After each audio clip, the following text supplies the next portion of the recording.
Pasado unos minutos, que sería unos 2, 3 minutos, recuerdo que todos los pasajeros nos fuimos con violencia hacia adelante, muy fuerte, sí, y otra vez con violencia para atrás.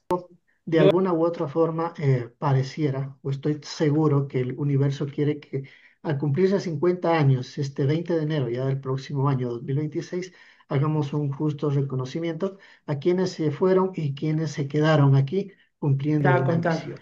cuando, Así cuando yo que era chico, era un tema que en mi casa no se trataba y mami no quería que lo tratáramos. precisamente Eh, mi nombre él lo puso porque Boris Soto era el sobreviviente, un niño sobreviviente de un accidente aéreo, pero la vida continúa y nuestros seres queridos, aunque ya no estén en cuerpo, siguen ellos todavía en lo suyo. Lo que yo siento desde el fondo de mi corazón es que ellos están acompañando a cada uno de sus familiares y, y es necesario liberar las energías, liberar las energías del lugar, del evento, para que todo pueda fluir, porque así es la energía. Bienvenidos. Hoy estamos haciendo un programa muy especial en el que, como siempre digo, en la academia y en el mundo holístico cuántico, lo que celebramos es la vida. Y esta situación, este suceso, viene concatenado a muchas más cosas y vamos a hablar de algunas de ellas. Y hoy tengo el gusto y el honor de contar con mi amigo Boris Soto del Ecuador, quien me va a hacer de coanfitrión para poderme presentar a los caballeros y que podamos hablar un poco de la razón y el motivo que nos reúne el día de hoy. Gracias, Boris, por estar acá con nosotros. Gracias a ti, Ariel. Un saludo para todos los amigos que están escuchándonos. Y bueno, como tú dices, este es un programa especial en el que pretendemos dar una conmemoración especial a un evento trágico, pero que también tiene sus matices de vida y de esperanza. Precisamente ya va a ser 50 años, un 20 de enero de 1976, hubo un accidente aéreo acá en Ecuador. Nosotros estamos acá en lo que es Ecuador. El accidente fue acá en la ciudad de Loja, en un vuelo Loja-Guayaquil. Como decía, el 20 de enero de 1976, el vuelo partió a las 7 de la mañana y aproximadamente unos 8 o 10 minutos perdió piso, por decirlo de una forma, y se estrelló en la cordillera de Chillacoya. Y de ahí se viene lo que es la historia que queremos desarrollar en tu programa. Así que muy agradecidos por darnos esta apertura y Y vamos a conversar. cuéntanos, Sí, perdón, antes de que ya nos presentes a nuestros invitados, de Loja a Guayaquil, para los que no tenemos idea de cuánto sería el vuelo, más o menos cuánto tiempo dura. son aproximadamente, yo diría, unos 40 minutos, de 35 a 40 minutos. Es relativamente muy corto. Como decía, lo que pasa es que tanto el acceso como el despegue en Loja es cordillera, ¿no? Oh, Y es sí, un complicado. poquito medio complicado. Entonces, Sí. realmente ahí, bueno, todo eso ya nos van a contar acá. De los 42 tripulantes que hubieron, fallecieron 32 y hubieron 8 sobrevivientes según datos oficiales. Aquí tenemos el honor y el gusto de tener a dos de ellos, que es Boris Iván Soto, y también lo tenemos a Jaime Washington González. Ellos son 12 sobrevivientes. En ese tiempo, Boris tenía 6 años y Jaime tenía 20 años de edad. Y también contamos con la grata presencia de los hermanos Henry y Milton, que son dos de los hijos de uno de los tripulantes, que nos contarán también su historia. ¿Y de dónde asomo yo? Antes de darles el micrófono a los verdaderos protagonistas, yo asomo porque mi nombre Boris Soto coincide con el de Boris Soto que estuvo en el avión, ¿sí? Eh, yo soy Boris Soto Toledo, él es Boris Soto Galarza. ¿Y cuál es la situación en mi caso? Es que yo a lo largo de toda mi vida he tenido gente que me ha confundido con él y me ha preguntado si yo soy el Boris Soto sobreviviente de aquel vuelo. Yo tengo en el momento en que yo nací en el 79, el accidente fue en el 76. Entonces yo siempre les he dicho de que yo realmente eso fue mucho, yo nací después del accidente y me dio tanta curiosidad de que desde niño la gente me preguntaba que si yo soy aquel niño y le pregunté a mi padre y él me dijo que precisamente mi nombre él lo puso porque Boris Soto era el sobreviviente, un niño sobreviviente de un accidente aéreo, pero nunca me indicó que nunca me dio los detalles, ¿no? Solo eso me lo supo decir mi padre y de ahí yo ya me quedé con la intriga. Y como digo, de ahí hemos tenido gente que me ha llamado, me ha escrito, me ha mandado correos. El universo pareciera que nos ha reunido en el momento preciso, sabemos que no hay coincidencias y aproximadamente hace unos 3 meses es de que todo se ha dado, el paquete empezó a llegar. Empecé a tener noticias ya de Boris, empecé a tener noticias también de Jaime que se contactó conmigo, pude conversar con ellos y ahí ya se dio todo para que nos podamos reunir y podamos conversar, porque como digo, de alguna u otra forma pareciera, o estoy seguro que el universo quiere que al cumplirse 50 años, este 20 de enero ya del próximo año 2026, hagamos un justo reconocimiento a quienes se fueron y quienes se quedaron aquí cumpliendo una misión. Así que te doy el paso, mi estimado hermano Ariel, agradeciéndote mucho y tú quedas ya con los protagonistas de este gran evento. Muchísimas gracias por tan buena introducción como para que tengamos más o menos una idea de cómo, cuándo, dónde y por qué, ¿no? Que eso es importantísimo. Boris, ¿quisieras contarnos un poquito de cómo fue aquello? ¿Tuviste algún presentimiento? ¿Se notó algo extraño? Cuéntanos un poquito del evento, por favor. Bueno, yo estaba en ese vuelo porque días antes habíamos terminado, yo había terminado la temporada escolar en mi colegio. Entonces, como premio a finalización del curso, mi papi me llevó de viaje a Loja, donde vive toda la familia. Estuvimos por ahí unos días y ya de regreso eh, embarcamos al vuelo sin mayores novedades, sin ninguna novedad, mejor dicho.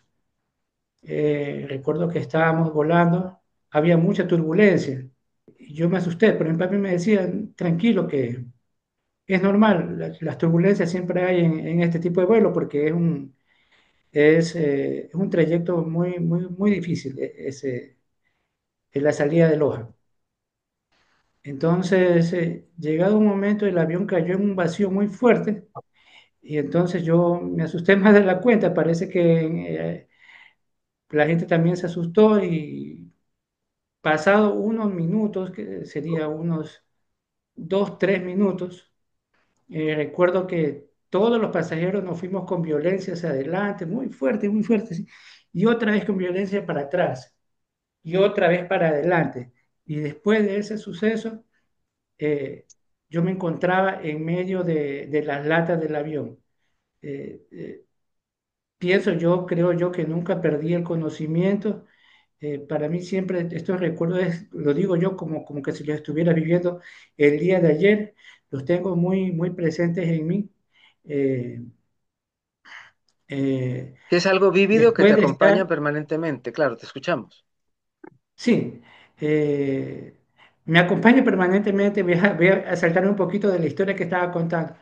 Cuando yo era chico, era un tema que en mi casa no se trataba y mami no quería que lo tratáramos.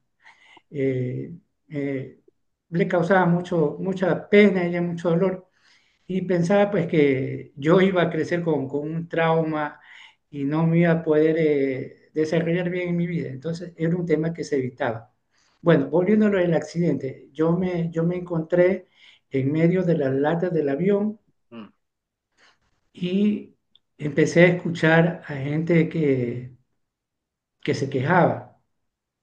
Entonces no podía moverme ahí, escuché a alguien que pedía auxilio y empecé a contestar la llamada pidiendo que se acerquen a mí.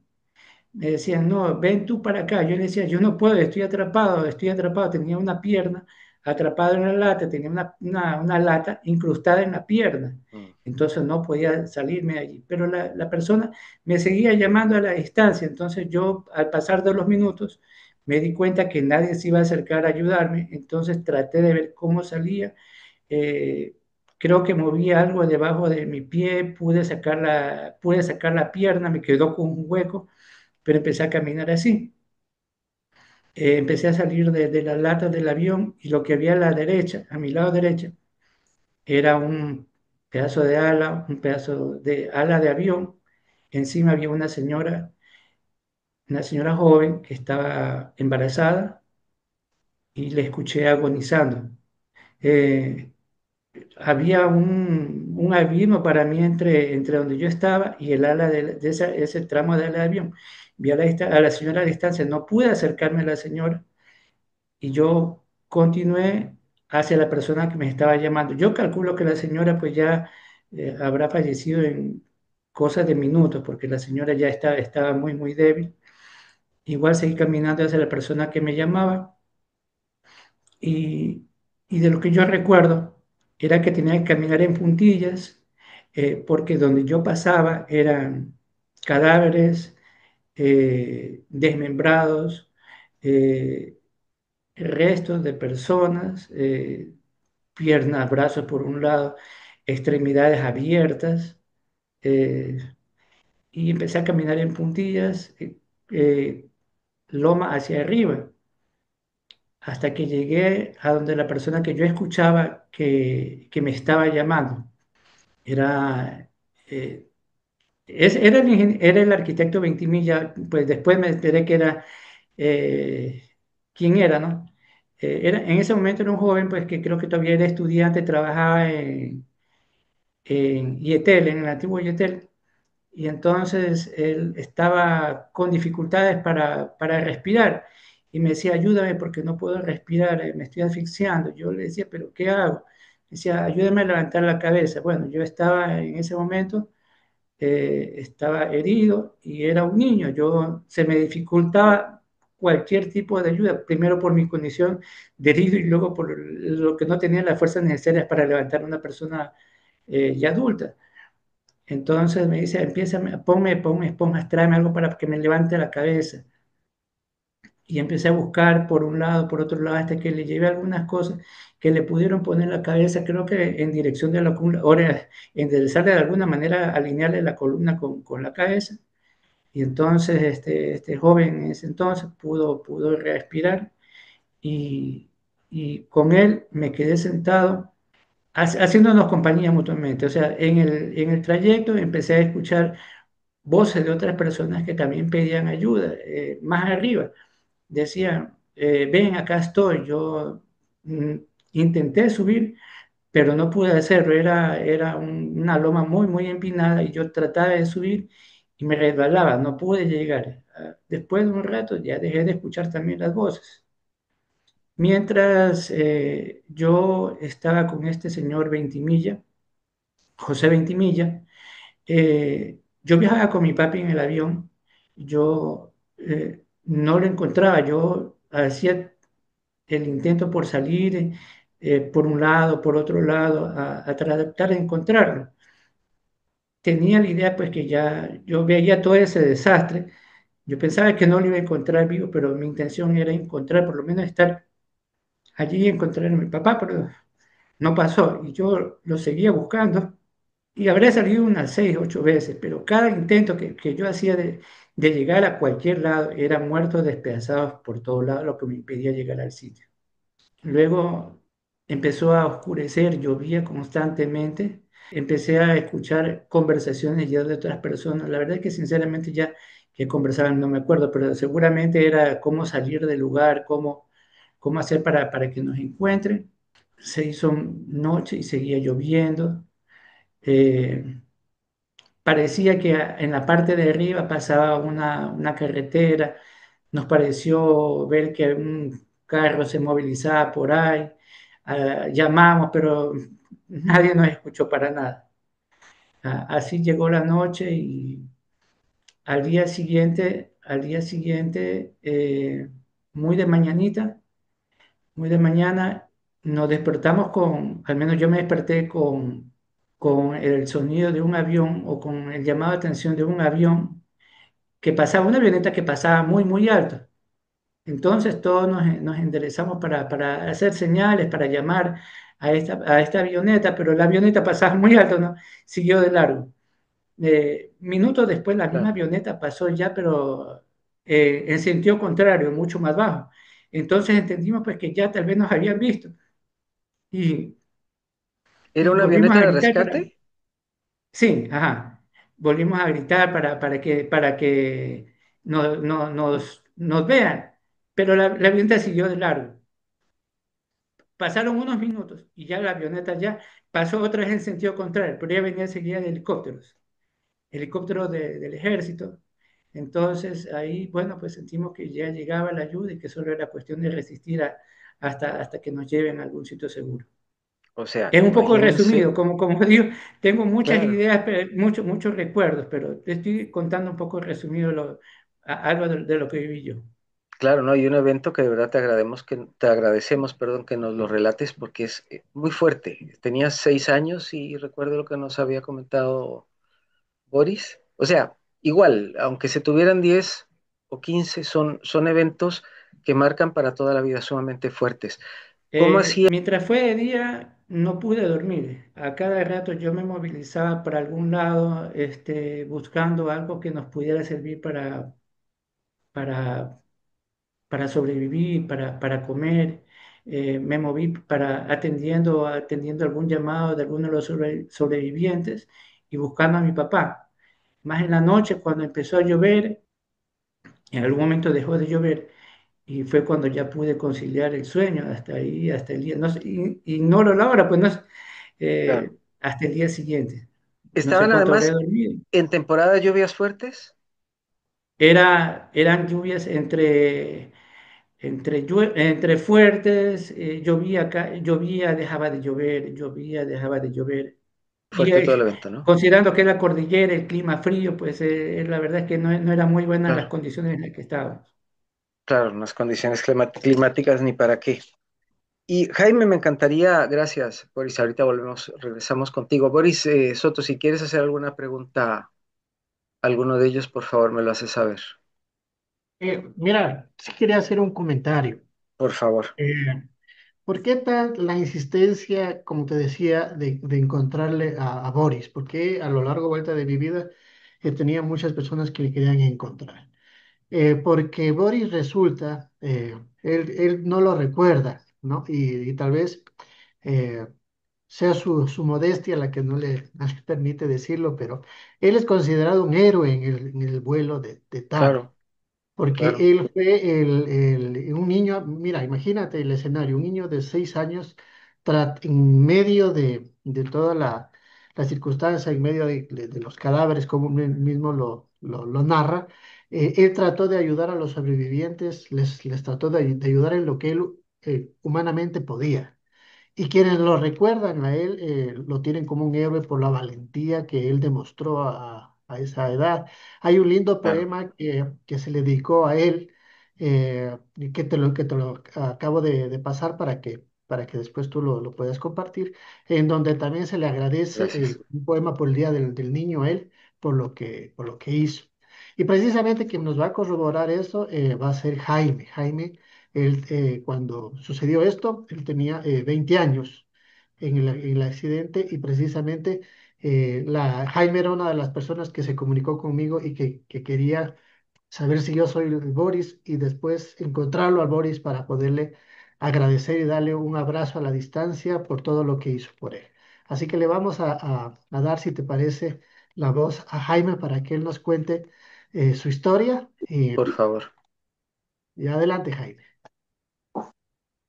Ya Hola, viendo todo esto, bienvenido primero que nada y gracias por estar acá, viéndolo ya desde una visión de adulto, todo esto que había pasado, que debe ser, esto va más allá de cualquiera de nosotros, tenga la edad que se tenga, pero un joven adulto en aquel entonces. Cuéntenos, por favor. sí, pues yo prácticamente viajaba y yo supongo que iría al fondo del avión y pues no me quise poner el cinturón y viajé y salí sin el cinturón. Luego, al momento antes del impacto, yo simplemente sentí como que cuando se quiere poner en marcha un vehículo y no enciende, no hace trrr, y luego el bajón. Y entonces, pues mi primera impresión fue cogerme del asiento delantero y vi que la azafata caminaba rápidamente de atrás hacia la cabina. Cuando abrieron la puerta de la cabina, yo pude ver entre la neblina y todo eso, el cerro. Y ya prácticamente prepararme para el impacto. Eso debe de haber sido más o menos eh, las 7:40, 7:45 de la mañana, yo supongo. Y luego ya perdí el conocimiento y me desperté más o menos por la noche. Ya estaba todo oscuro y caía agua. Y entonces, claro, yo ya sabía que hubo el accidente. Yo tuve la rotura de tibia y peroné de la pierna izquierda por completo.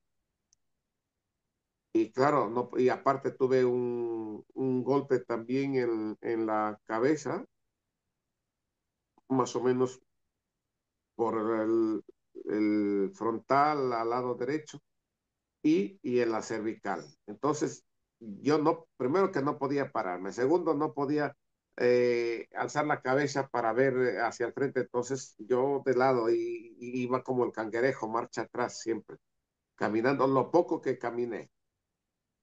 Cuando me desperté, claro, yo también oí voces, voces, voces, voces. Digo, hey, ¿son del avión? Sí, que somos del avión. Y entonces ahí, ¿quiénes son? Entonces se identificaron Leonardo Paz, Luis Carrasco y ellos dicen, hay otro señor que está aquí, pero está muy mal. Ese era dice, es un técnico de Yetel, ¿no? Y, y ya pasó eso y cuando después, no sé por qué, en qué circunstancias, lo escuché a Boris, ¿no? Y entonces Boris se acercó donde mí, que tal vez Boris no lo recuerde, y yo le decía pues que si no hay alguna cobija, no hay alguna chompa, algo para taparnos del frío. Y él se dio una vuelta y dice, no, no hay nada. Entonces yo tenía unos fósforos y quería encender para ver por dónde estábamos, a ver si podía, pero nada. Al intentar encender, se perdían las cabezas de los fósforos porque todo estaba mojado, todo estaba mojado. Y así pasamos la noche gritando, ellos, Leonardo Paz, Luis Carrasco y el señor de Metel, estarían, y yo estaría más o menos, por decir, a una distancia de unos 10 metros de ellos, pero claro, era pendiente. Y entonces ellos no podían subir y yo no podía moverme, no podía bajar. Entonces ya nos quedamos ahí. Y cuando amaneció, que yo me despertaría a lo mejor entre las 9, 10 de la mañana, porque el sol brillaba y el calor, esas sensaciones son las que quedan, ¿no? Sentir el calor en la cara era como un soplo de vida. Y entonces ya ahí intenté hablar con el resto de, de personas que estaban en el accidente y Leonardo Paz me contestó, yo estoy bien, pero Luis está muy mal porque ya ha perdido el conocimiento. Creo que él tenía alguna herida en un dedo y era que estaba sangrando, ¿no? Poco a poco y se puso muy mal, pero sobrevivió Luis Carrasco, Leonardo Paz, el técnico de Yetel, que es este ingeniero Molina, ellos sobrevivieron. Boris, que parecía, o sea, yo por lo menos creía que no había tenido nada, pero él estaba mejor que todos. Y viajaba conmigo también un primo mío que le había perdido de vista después del accidente y al siguiente día lo veo que se levantaba cuando pues yo me desperté y me decía, Jaime, ayúdame, ayúdame, ayúdame. Le digo, si no puedo, no puedo, quédate ahí, quédate ahí. Y intentó pararse, pero no pudo, se cayó. Y claro, yo no podía irme hacia abajo para ayudarlo porque no podía moverme. Él tuvo todas las costillas rotas, tuvo un golpe en la cabeza, unos hematomas en la lengua y así. Pero bueno, cuando ya llegaron el helicóptero, los primeros que salieron fue este pariente mío, mi primo Edgar, me parece que Boris y alguien más salió porque yo decía, no, que allá están más graves, ¿no? Nosotros podemos esperar. Y a ellos los llevaron a una clínica de Piñas. Y luego yo fui en el segundo viaje, ya no me acuerdo con quién me llevaron ni nada. Lo único que hicieron es ponerme una especie como, era un papel de aluminio, pero que era muy abrigado, demasiada comodidad cuando me pusieron todo eso y me llevaron al Teófilo Dávila, al hospital. Teófilo Dávila me parece que se llama el hospital de Machal. Y entonces ahí, claro, yo tenía mucha sed, pero demasiada sed. Y dije, oiga, ¿me puedes regalar una Coca-Cola? Me dice, sí, sí, sí, que ahora te traemos. Me dieron una Coca-Cola y me dieron con una manguera de esas, como de esas de suero, ¿no? Y luego, como estaba totalmente tieso, lo que hicieron es cortarme la ropa para poder sacar con mayor facilidad. Y en Machala estaría poco tiempo, porque luego me llevaron a Guayaquil. En ese entonces había una clínica que se llamaba Santiago. Me llevaron ahí y ahí estuve varios días. Luego pues ocurrieron muchas circunstancias, ¿no? Porque pues se decía que somos terroristas y que hemos causado el accidente. Otros, pues, se nos pintaba como que somos traficantes de droga y que dónde está la droga, que dónde habíamos dejado la droga. Entonces, pues, yo siempre decía, no, sí, yo no sé de droga nada. Yo no sé nada de nada, ni hemos intentado hacer nada al avión, pues yo no sé por qué pasó el accidente. Y entonces, eso es más o menos, a grosso modo, lo que yo recuerdo. Con el tiempo, a los años, tuve la oportunidad de encontrarme en la Universidad Nacional de Loja a Leonardo Paz, que él era estudiante de ingeniería comercial y yo era estudiante de contabilidad y auditoría. A día de hoy sé que Leonardo ha fallecido y de este señor Luis Carrasco desconozco, no sé. Yo sé que simplemente él es de la ciudad de Cariamanga, pero no sé más. Y mi Y, interés por contactar con Boris Soto de Loja, Boris Soto Toledo, porque yo también pensé que él era el niño que estuvo con nosotros en el accidente. Y claro. luego ya él me lo aclaró y ya pues se ha hecho todo esto a lo que hemos llegado a día de hoy. Y qué interesante, ¿no? Porque algo así hizo que otras personas se conectaran y con este tiempo maravilloso de la comunicación, ni para qué, ni para qué. Hasta me dan la bendición de poderlos acompañar el día de hoy en este programa tan especial que estamos llevando a cabo. Jaime, dígame una cosa. Ya luego al pasar el tiempo, ¿de qué se empezaron a dar cuenta? ¿Qué fue lo que pasó allí? Lo que se pueda contar, obviamente, pero ¿qué fue lo que sucedió allí? Yo realmente pienso que fue error humano. ¿no? Porque primero que decían que el avión se había desviado de su rutina, de su ruta de De la vuelo. ruta de vuelo. Entonces, que no tenía que estar por Chillacocha, por la cordillera de Chillacocha, que está a un lado de Piñas, que la ruta va por otro lado. Y luego que estaba volando muy bajo. Esa es la, la idea La versión l- oficial, digamos. exactamente, pero los resultados de la caja negra desconozco, no lo sé, nunca lo supe, jamás me preocupé por averiguar más adelante. Alguna vez conversamos con Leonardo Paz, porque llegamos a ser buenos amigos. Él me decía que él había visto cómo las alas iban cortando los árboles. Y yo le decía, yo no vi nada de eso, yo solo sentí que se bajó. Sí, descendió y siguió avanzando y fue cortando los árboles. Digo, yo no vi nada de eso. Yo solo vi la montaña y me preparé.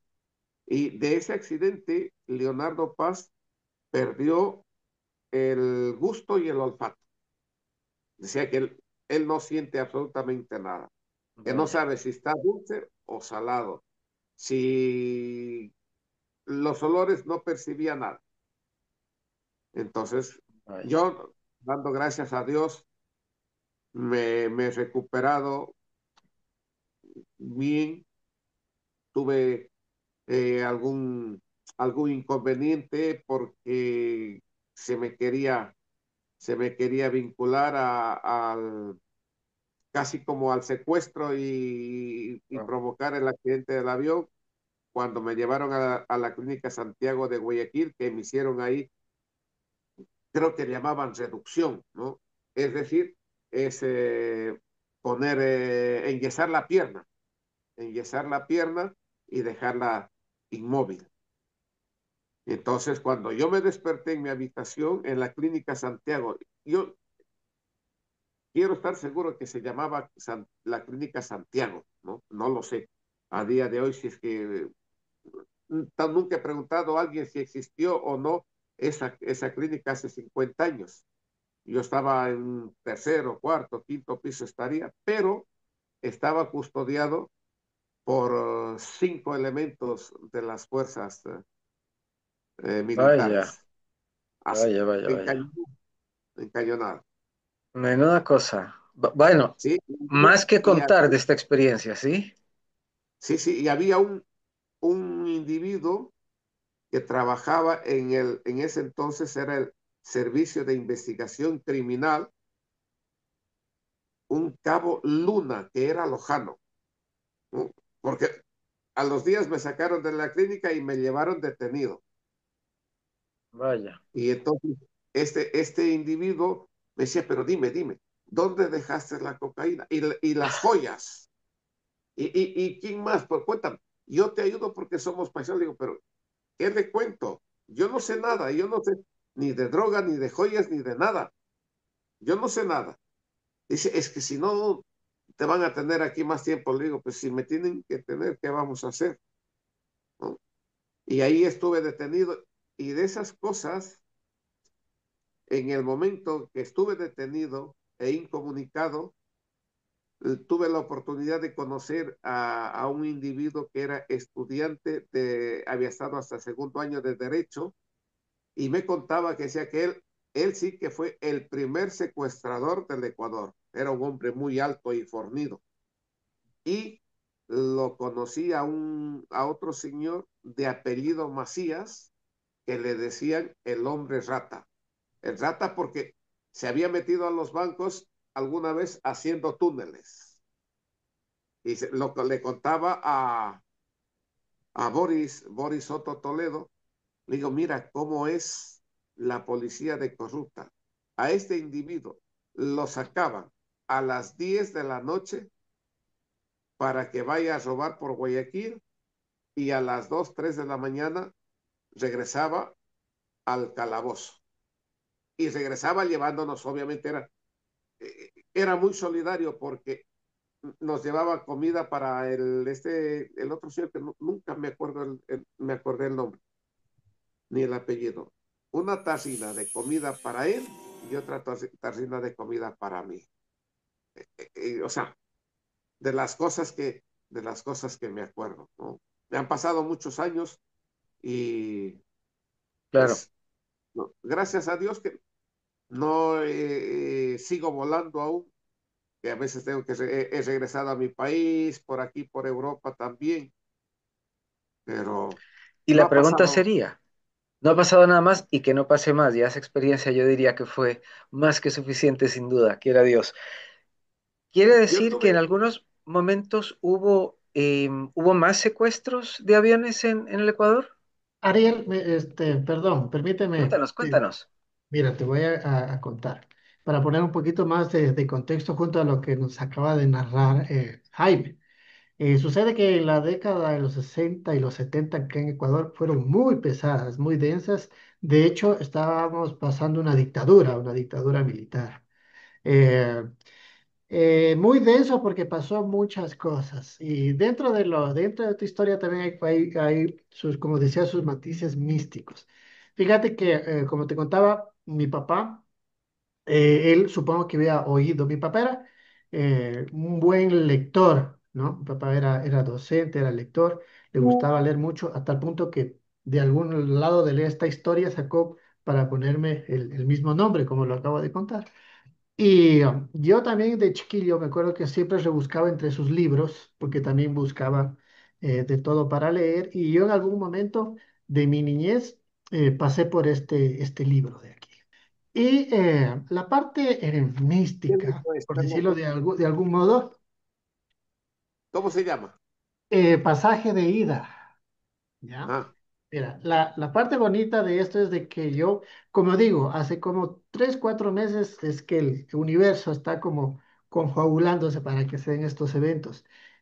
Yo este libro a los 25 años, 30 años, aquí yo me recuerdo haberlo visto de niño, pero hace 3, 4 meses lo encontré al lado del buró de una casa que tenemos de campo en aquí un pueblito que se llama Vilcabamba. O sea, para mí es como que si mi padre ya falleció, ¿sí? Pero es como que si mi padre cogió y me lo dejó ahí para que yo encuentre este libro y yo de aquí saqué mucha información. Este libro es una investigación de dos periodistas ecuatorianos donde ellos investigan.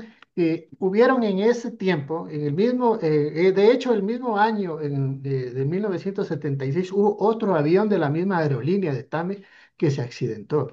Aquí se narra 3 accidentes más, el que estamos narrando son 4 accidentes, 4 accidentes aéreos que se han dado en circunstancias de secuestro, en circunstancias de atentados y muchas cosas. Por eso es que Jaime nos cuenta de que a él le decían o le acusaban si es que él era terrorista o si es que estaba metido con un tipo de narcotráfico, porque al parecer esa época estuvo muy marcada con ese tipo de eventos. Como digo, aquí se narra atentados, se narra de muchas cosas un poquito oscuras, y esa es la situación que también nos damos cuenta. Algún rato hablando aquí en las reuniones previas, decíamos que si nos ponemos a investigar un poco más allá todavía de esto, vamos a destapar una olla de grillos que tal vez no queremos. Y es mejor dejarlo con la parte bonita, con la parte amable, porque realmente como digo, esa década fue Fue muy, muy muy fuerte. muy pesada, muy, muy fuerte. Lo que nosotros queremos hacer es hacer un homenaje en bien a las personas que estuvieron ahí, tanto a los que ya no están en cuerpo, como los que sí nos acompañan. Como sabemos nosotros, Ariel, en realidad la muerte no existe, lo que hay simplemente es una muerte de lo físico, pero la energía, el espíritu de cada quien está con nosotros, lo sentimos y queremos darle un homenaje a todos ellos. Y yo quisiera aprovechar tu programa para que pueda salir, ¿no? Y poder contactar a más personas que están involucradas con este accidente. Lamentablemente hay muy poca información. pero sabemos que en algún lado hay gente que puede que tenga la lista de pasajeros, Pasajeros, claro. porque sería muy bueno hacer una ceremonia para que la energía se disipe, que la energía esté en paz, esté en tranquilidad. Nosotros que creemos en esto, precisamente sabemos de que tenemos que llevar a la luz todo lo que está todavía por ahí. Y al parecer, estoy yo más que seguro de que por eso es de que estamos reunidos y, y que por eso todo se está dando para podernos dar, que esto salga a la luz y para llevar a la luz a todos aquellos que todavía sienten que hay algo más que contar. Eh, Decirles que también aquí tenemos a dos personas más, está con los hermanos. Perdona, eh, Jaime creo que iba a decir alguna ok. cosa. Si quieres, le damos camino y luego te cedo la palabra para que tú los presentes, por favor, si eres tan amable. Jaime, adelante, por favor. Y, cuando yo estuve en Machala, en el hospital, pues había el periodista que con el tiempo llegó a ser alcalde de Guayaquil, Antonio Hanamuse. Entonces, yo en lo mal que estaba, en la cama, las, las enfermeras me preguntan, oye, que viene la televisión, ¿quieres hablar? Le digo, no, no, no, no.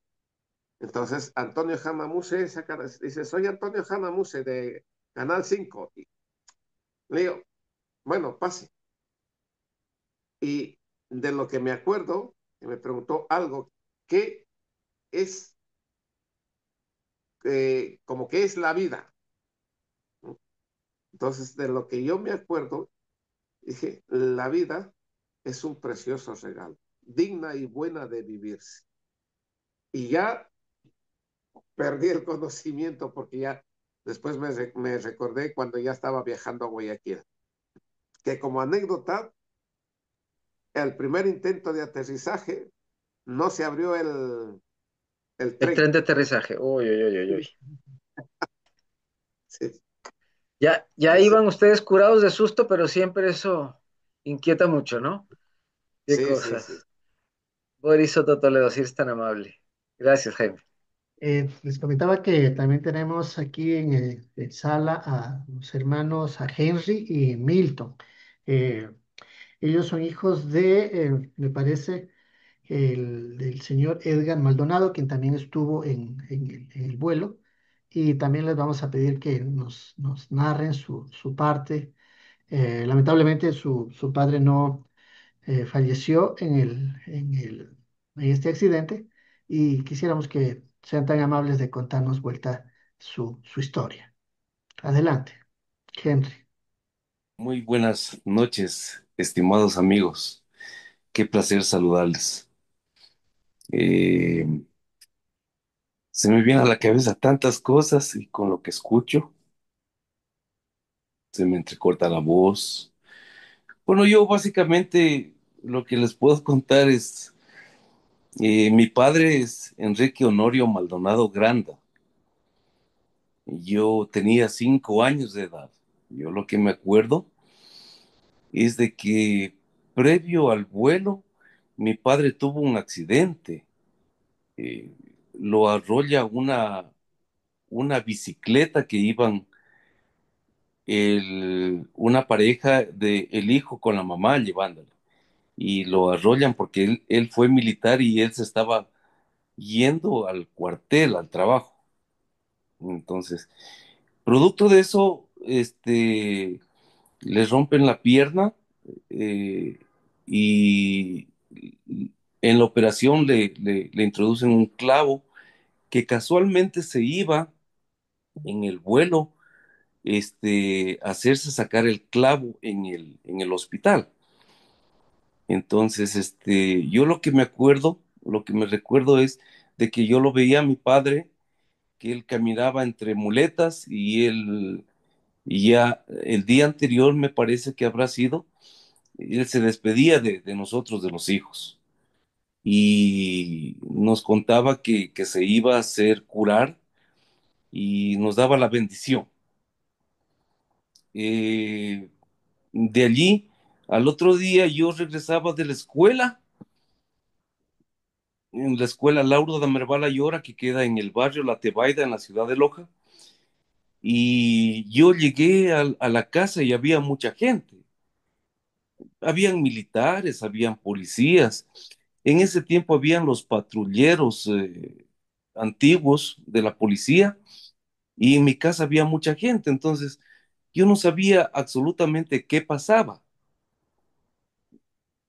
Me cogían los vecinos, los familiares, los primos de mi mamá, y yo en realidad no sabía absolutamente qué pasaba. Mi hermano, aquí está Milton, él ya un poco mayor a mí, él vivió, él más bien, él les puede contar la experiencia básicamente del accidente, porque yo después les puedo contar unas versiones que me contaban mis tíos, mi mamá mismo, este, ya de cómo fue el rescate y cómo lo encontraron al avión y todo eso, que se me ha grabado en la mente. Milton, Bueno,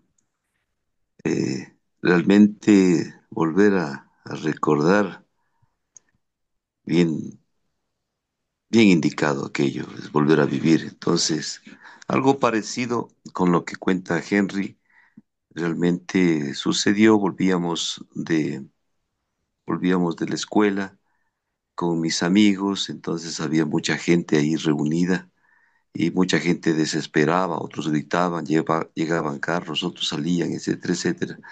Algo pasa en tu casa, me dijeron, Maldonado. Así nos tratábamos cuando éramos muchachos, ¿no?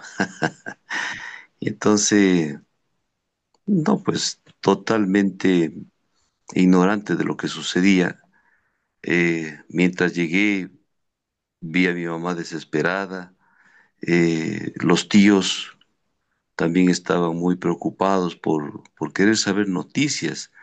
Ya pueden imaginarse en aquel entonces las noticias o los medios de comunicación eran muy escasos y entonces estábamos con la radio encendida y toda la cuestión. Recuerdo que mi mamá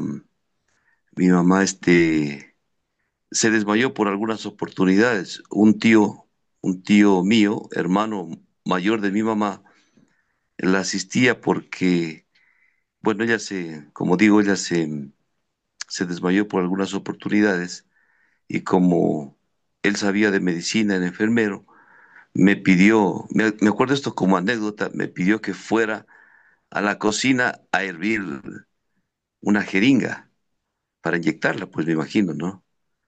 Y yo en la desesperación, en el miedo, en la preocupación y en esta serie de emociones que vivíamos, pues yo lo coloqué en la hornilla, le encendí, pero me había olvidado de poner agua. Entonces, es una anécdota que me acuerdo muy presente y bueno, la verdad es que a continuación de aquello un poco se recuperó mi mamá y lo que hizo a continuación fue interesante, es decir, paramos un taxi y nos fuimos directamente a Machala. Eh, la situación climática era tremenda, pues tanto en Loja como todo el trayecto hasta Machala, llovía, había mucha neblina. Y mientras nosotros avanzábamos, esto fue un caos, si no nacional, por lo menos regional, y todo el mundo estaba enterado del que cayó el avión Tami. Entonces los carros, los transportes, los buses, pues que venían de regreso, paraban, nos averiguaban y nosotros también consultábamos alguna noticia, alguna novedad, y decían cuál es su familiar. Entonces nosotros decíamos, ¿cómo se llama su familiar? Entonces le dimos el nombre, Enrique Maldonado Granda, y nos felicitaban y nos decían, qué belleza, den gracias a Dios, Él está vivo. Entonces, mientras avanzábamos, asimismo otras unidades de transporte nos felicitaban y decían, no se preocupe señora, vayan niños tranquilos, vayan tranquilos que su padre, que su esposo está, está bien. Hemos escuchado que sobrevivió un señor de apellido Maldonado. Efectivamente, llegamos a la terminal aérea, ya pueden imaginarse el caos tremendo que había ahí, todos los familiares, la gente se desesperaba, la gente gritaba, llegaban helicópteros, llegaban aeronaves, etcétera, etcétera, etcétera. El ejército también, la policía, todos apoyaban esa situación.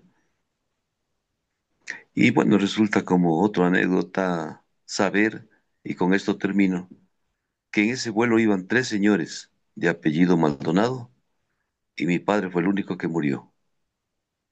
Gracias.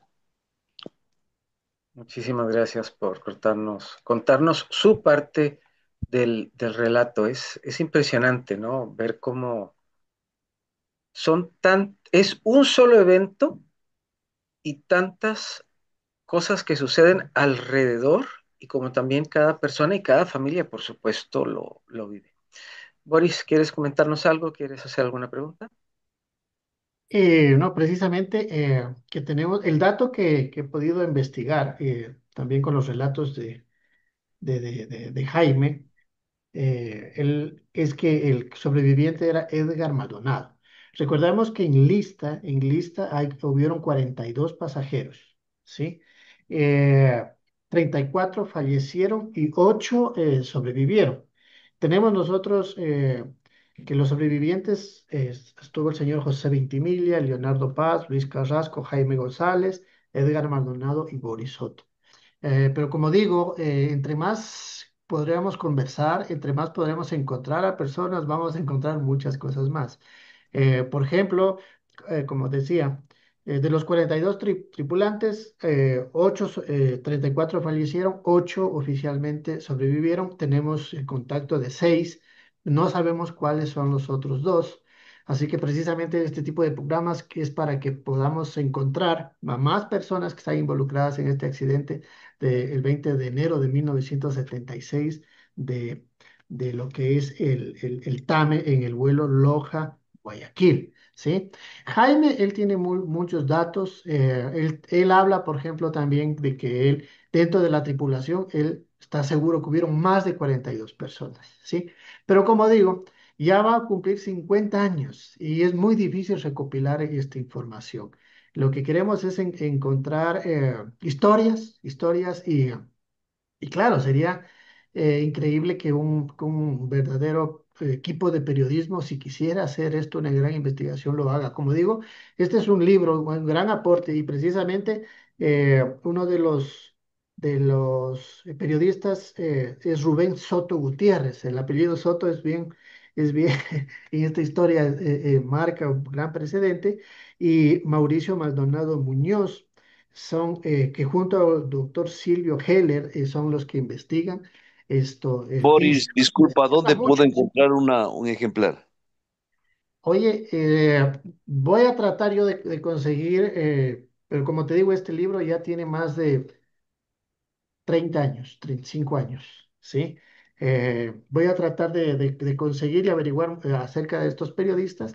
Hablé con los periodistas de aquí que hicieron el año pasado, en el 2024, hicieron un reportaje aquí en un canal local que se llama Ecotel.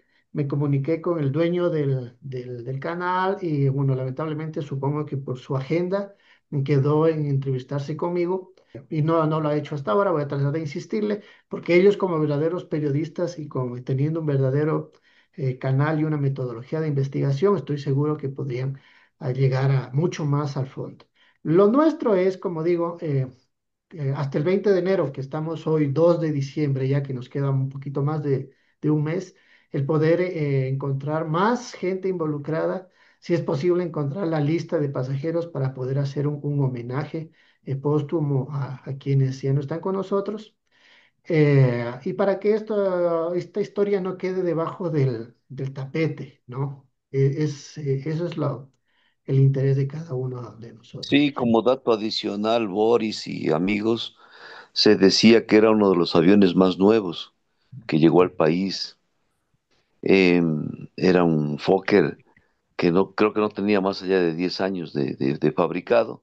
Entonces, yo quisiera pensar que se descarta alguna falla técnica. Sí, al parecer, o sea, porque en este libro hay similitudes, ¿no? Parece que hubo un sobrepeso, que hubo algo especial. Bueno, dentro de lo mío, de lo nuestro con Ariel, nos dedicamos a las terapias holísticas. Yo soy hipnoterapeuta, tengo una información desde el punto de vista eh, digamos, esotérica, y lo que podría decir es que, como digo, fue una época pesada, muy pesada, una dictadura muy grande, y como todas las dictaduras, no es nada positivo, ¿no? Así que lo que tenemos que hacer es como liberar esa energía, liberarnos a nosotros mismos de esa energía, y ayudar a todos quienes están involucrados, tanto a ustedes como hijos de don Enrique Maldonado Granda, tanto a Boris, tanto a Jaime, liberarles de esa energía, y que sí, que toda esta historia también ayude y sea motivación para la vida, para seguir adelante, para entender que todos tenemos una misión que cumplir, y que por eso las cosas se dan y no son coincidencia. Y también dentro de esto hay una historia muy bonita, Ariel, que es también, tenemos un señor que se llama Luis Loaiza Jaramillo, que aún vive. De Aún, experiencias, alguna anécdota chévere de estas bacanas, de esas que Le, causan risa. le voy a contar un sueño, otro sueño que tuve que se me hizo realidad. Ya. Y eso sí fue algo que Dios me iluminó. Yo no sé si usted se acuerda que un avión fracasó, un avión de TAME fracasó en el año, creo que fue el 70 o 69, si no recuerdo. Pero uno de esos años fue que fracasó un avión y no lo hallaban. Iba ya 2 días y no lo hallaban. Yo trabajaba ahí donde Filemón Castro tenía un taller, al lado de donde tenía Filemón, vendía gasolina. Tenía mi taller, y voy de mañana a las 7 de la mañana, el día lunes, a trabajar, cuando unos militares ahí comprando combustible, comprando gasolina. Y un señor que llamábamos Máximo Viejo, Máximo Feijó, estaba conversando con ellos. Y lo llamo: ven Máximo, le digo, ¿qué hacen estos señores aquí? Y dice: estos son los que andan en el helicóptero que está abajo en el estadio, que están buscando el avión y no lo hallan. Le digo: hombre, yo soñé anoche dónde está el avión, y hay un niño vivo. Y las lágrimas se me caían. Le digo: hay un niño vivo. Y Máximo les dice: venga oficial, venga un ratito para acá. ¿Y qué pasa? Dice este señor, dice que soñó dónde está el avión y hay un niño vivo. Sí, le digo, hay un niño vivo. El oficial esto se sorprendió. ¿Y a dónde? ¿A dónde está? Le digo: en esta dirección. En esta dirección, le digo, váyanse. Oiga, pero qué cosa tan, yo no sé qué Dios me dio. Hoy se fueron, pues cogieron el helicóptero y se fueron. 1 hora y un poquito más se demoraron, ya vinieron con el niño aquí en la clínica Morales. Ahí lo trajeron al niño, Boris Soto se llamaba. Qué sí, impresionante, exactamente, Juan. qué Sí, impresionante, ¿no? precisamente, mira. Que a través de un sueño fuera él guiado, porque definitivamente el mundo onírico no es solamente que uno sueña algo, sino que tiene muchísimo significado, a veces más allá de lo que nos podemos imaginar. Cuéntame, Boris. Exactamente, mira, este video nos lo proporcionó Cristian Soto, que es otro amigo que está dentro del grupo. Lamentablemente hoy no pudo conectarse, y Cristian le conoce al señor. Es, es precisamente del lugar más cercano en donde ocurrió el siniestro, el accidente, que es en la ciudad de Piñas, ¿no? Acá en Ecuador. Entonces, él se contactó conmigo también. Hubo otra de las personas que me decía si yo soy Boris Soto Galarza. Y bueno, y él me dijo: mira, yo tengo este video porque este señor es mi vecino. Sabemos que el señor del video, pese a su edad, aún vive. Así que sería muy bueno si en algún momento podemos ir a Entrevistarlo, claro. entrevistarle. La situación es Ey, de que cada quien estamos como separados. Por ejemplo, claro, El Boris está en Guayaquil, Jaime está en España, Cristian, el que me proporcionó el video, está en Estados Unidos. Yo soy el más cercano. Bueno, vamos a ver cómo nos reunimos todos para poder. Sería, mira, sería muy bonito. Soñar no cuesta nada. si para el 20 de enero podíamos hacer una reunión física todos Sí, para claro. podernos dar un abrazo a los 50 años ya de este evento, mi estimada Ariel.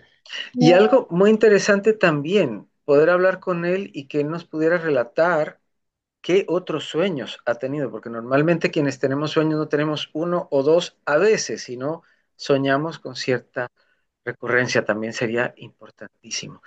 Boris, ¿quieres hacer alguna otra pregunta? ¿Quieres hacer algún otro comentario? Aprovechando que acaba de entrar Freddy Maldonado, según veo, pero cuéntanos a ver si...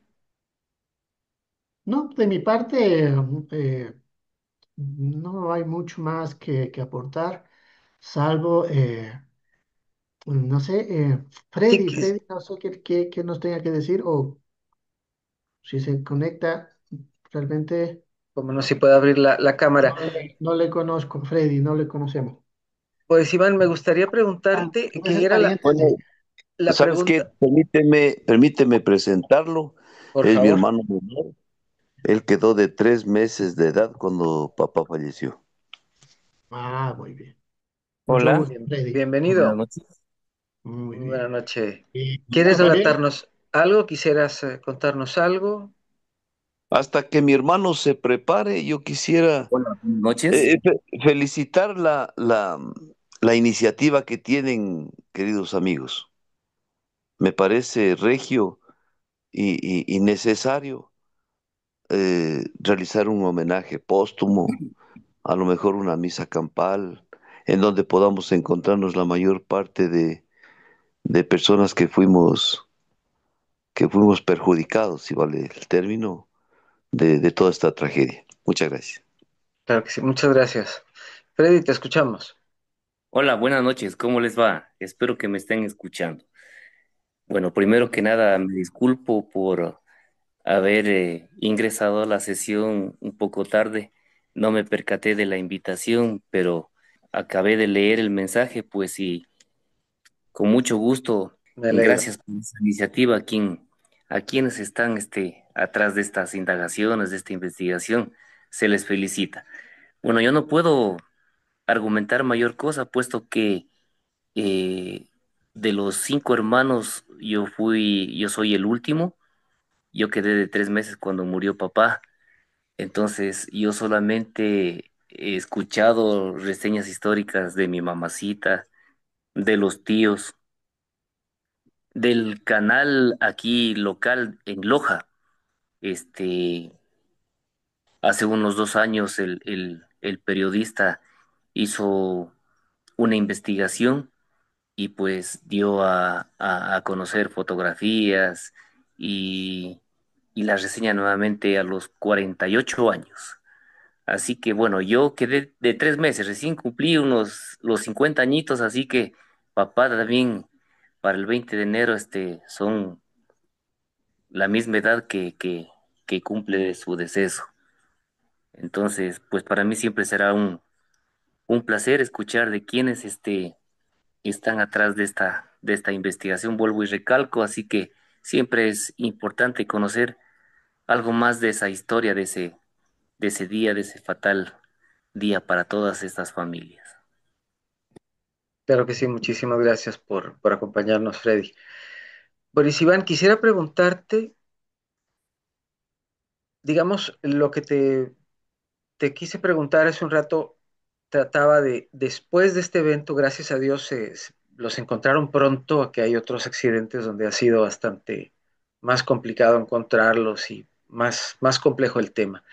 En tu caso, ¿cómo, ya nos dijiste, digamos, en tu casa trataban de no hablar del tema y yo creo que es totalmente comprensible? ¿Cómo fueron tus días después de?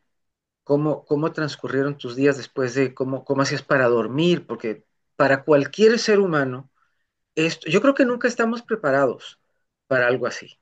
Yo creo que nunca. Tengamos la edad que tengamos, nunca. Pero desde la óptica de un niño, ¿cómo hiciste para proseguir? ¿Podías dormir bien? ¿Cómo hacías? Cuéntanos, por favor. Bueno,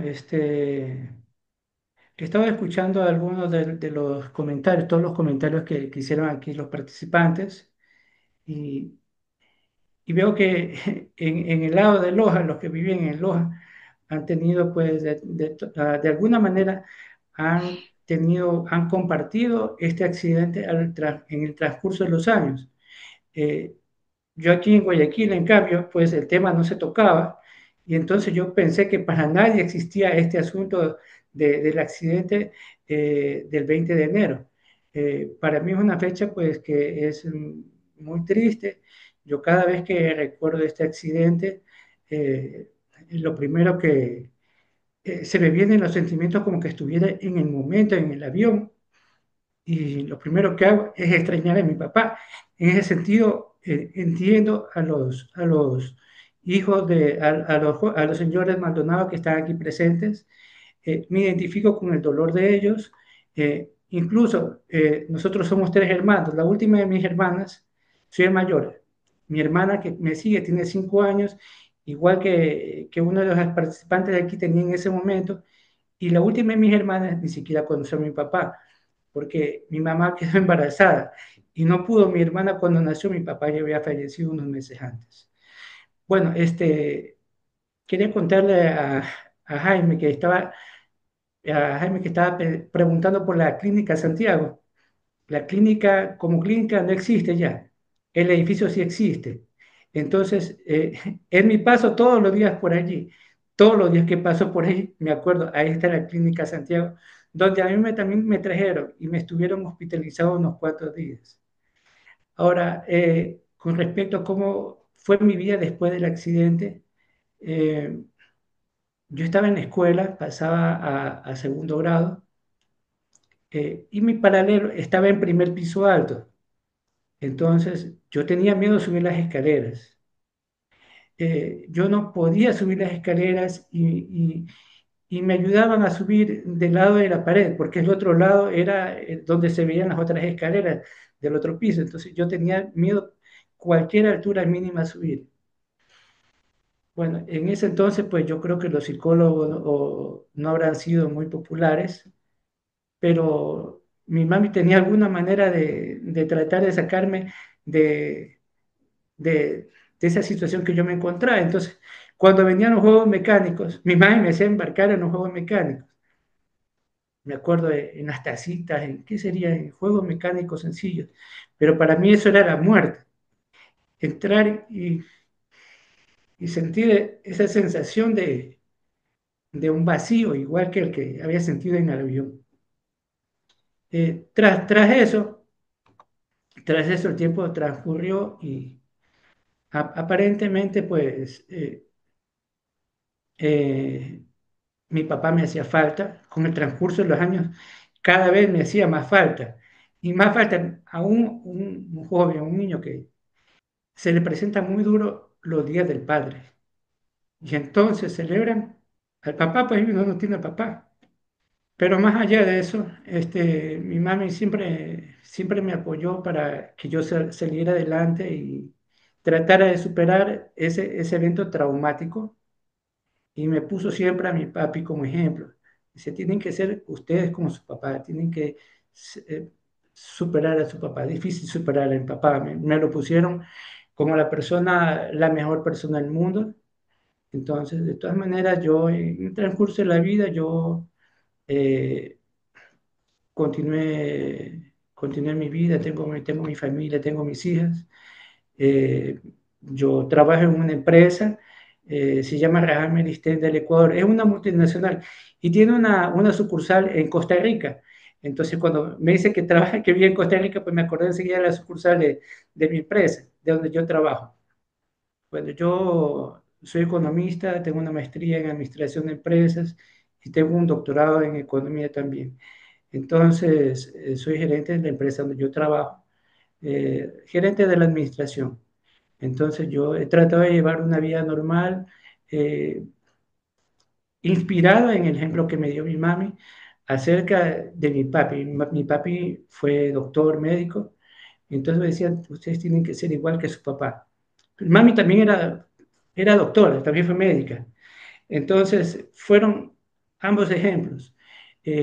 Yo recuerdo pues que, como comentaron algunos, no había transporte de Loja a Machala, no había transporte de Guayaquil a Machala, Piñas. A mí me tocó llegar a la clínica Piñas también. También tuve la entrevista del periodista Antonio Han.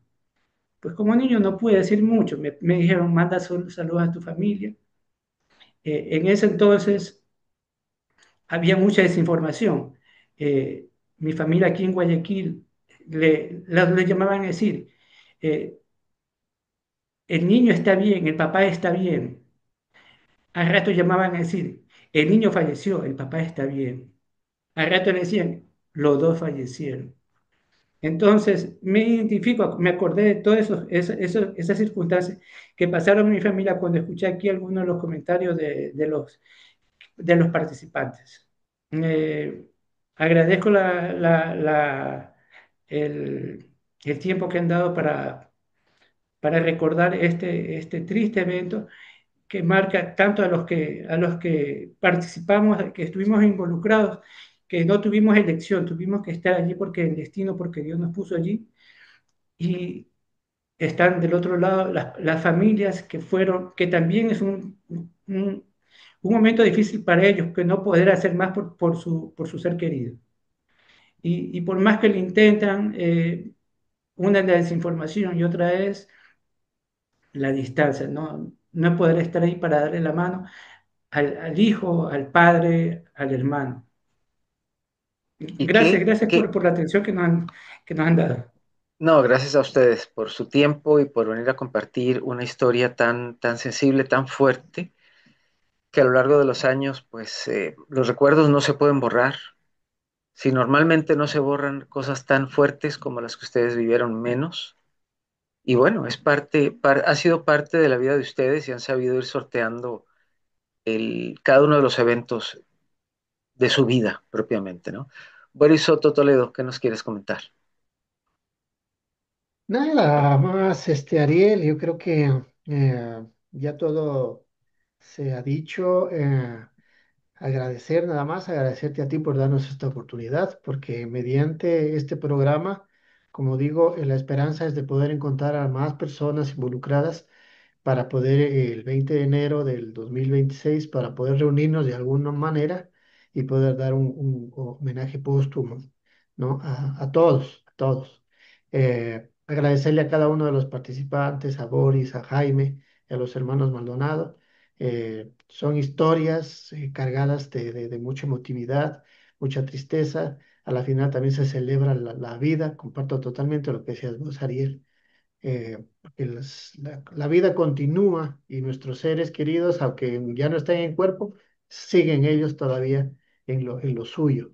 Lo que yo siento desde el fondo de mi corazón es que ellos están acompañando a cada uno de sus familiares y, y es necesario liberar las energías, liberar las energías del lugar, del evento, para que todo pueda fluir, porque así es la energía.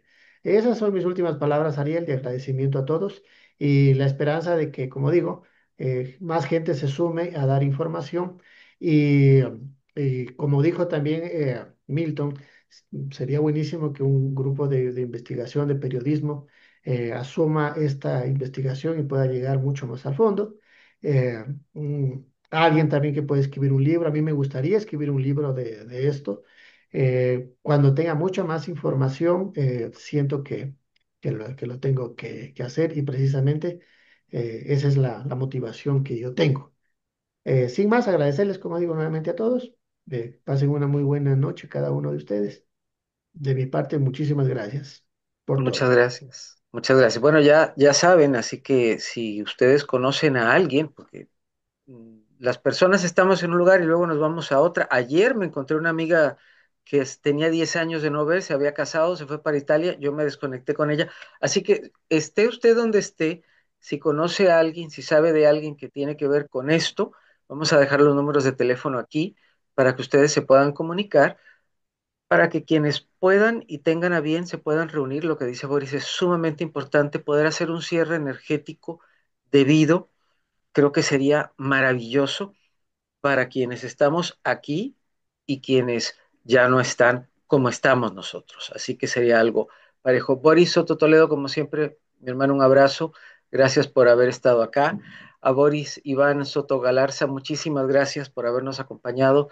contarnos parte de tu historia. De verdad que fuiste un héroe en chiquitito, pero con una valentía sumamente grande, mucho mayor que tu edad.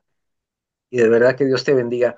Por eso a Jaime también, que nos regaló un ratito estando allá en España, a Henry, a Milton y a Freddy también, que sacaron un ratito para acompañarnos. Les mandamos un abrazo a todos y de verdad que muchísimas gracias por haber estado aquí con nosotros, rememorando algo que definitivamente ustedes lo llevan muy clavado en el corazón sin duda, pero no son solo ustedes. Así que yo les deseo de todo corazón que puedan encontrar también a las otras personas que puedan celebrar, como venimos diciendo la vida. Soy Ariel Sui y de verdad un placer para mí que me hayan permitido compartir con todos ustedes. Hasta siempre. Gracias.